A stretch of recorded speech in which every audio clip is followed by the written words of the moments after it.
Alors on va parler pour finir des pays du tiers-monde, parce que alors là, le système dont je viens de vous parler, il est merveilleux parce que, bon, c'est très bien d'endetter une belle-sœur dans une petite ville, c'est très bien d'endetter une grosse entreprise dans une capitale, mais le top du top, c'est d'endetter tout un pays d'un coup. Et là, il y a des spécialistes de ça, il y a le Fonds monétaire international, il y a la Banque mondiale, il y a l'OMC, qui ont des individus, des équipes particulières qui vont dans les pays pauvres, en général où on peut trouver des ressources qui sont utiles aux pays riches, des ressources minières, des ressources géologiques, des ressources énergétiques, du pétrole, etc. Et on dit aux dirigeants de ces pays, est-ce que vous savez que vous êtes assis sur des montagnes de profits? Mais comment vous allez faire pour les tirer du sol, pour les extraire? Vous n'avez pas d'usine, vous n'avez pas de route, vous n'avez pas d'ouvriers, vous n'avez pas de savoir-faire, vous ne savez rien. Et pourtant, Dieu sait que vous pourriez vous enrichir, et enrichir votre population. Ben non, on ne peut rien faire, on n'a rien, on n'a rien. Bon. Ben écoutez, nous, on est le FMI, on est la Banque mondiale, on peut vous prêter des milliards de dollars.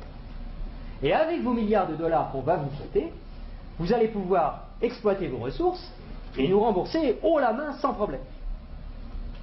Mais il y a une petite clause dans le contrat de prêt, et de toute façon vous ne pouvez pas y couper, c'est que vous allez avoir besoin de routes, vous allez avoir besoin d'un port pour que les pétroliers puissent aborder, vous allez avoir besoin d'un pipeline pour aller des puits de pétrole au port, vous allez avoir besoin de soldats pour protéger le pipeline des terroristes, donc on amènera aussi quelques soldats, et vous allez avoir besoin de beaucoup d'argent pour financer tout ça.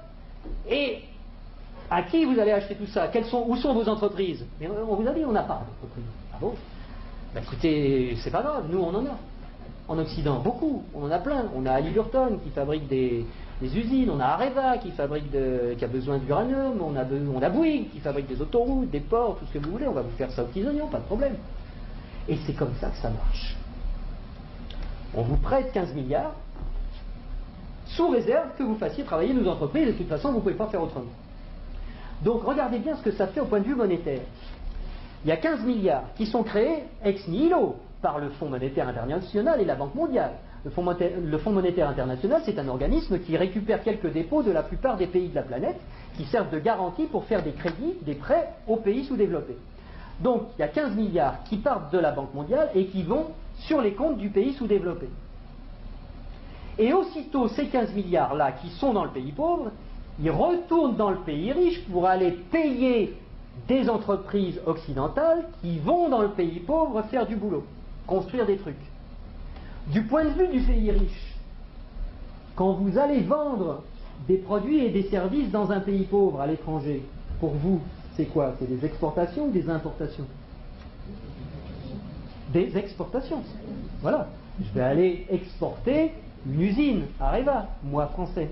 J'exporte une usine, j'exporte du travail, j'exporte des chars, j'exporte des fusils, j'exporte des outils, de l'outillage.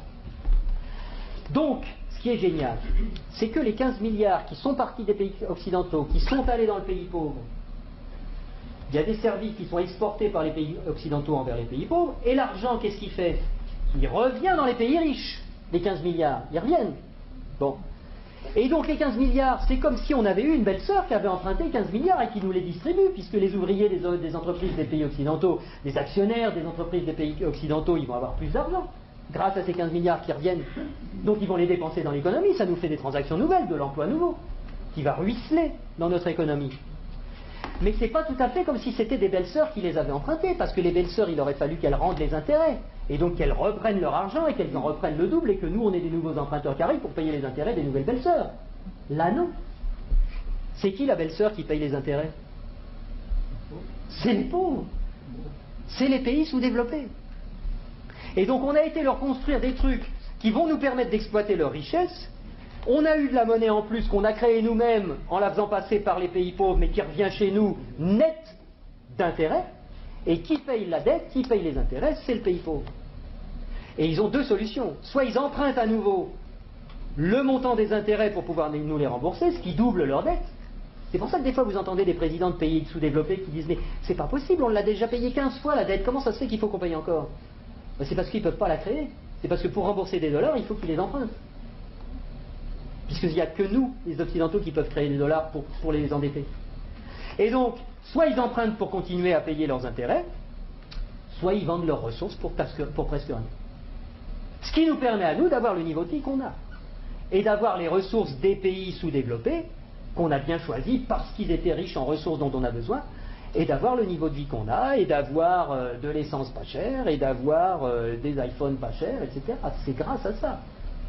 Donc il faut réfléchir à ça aussi. Il faut savoir que si on a le niveau de vie qu'on a, c'est parce qu'il y a une prédation sur les ressources de la Terre entière, qui nous profitent.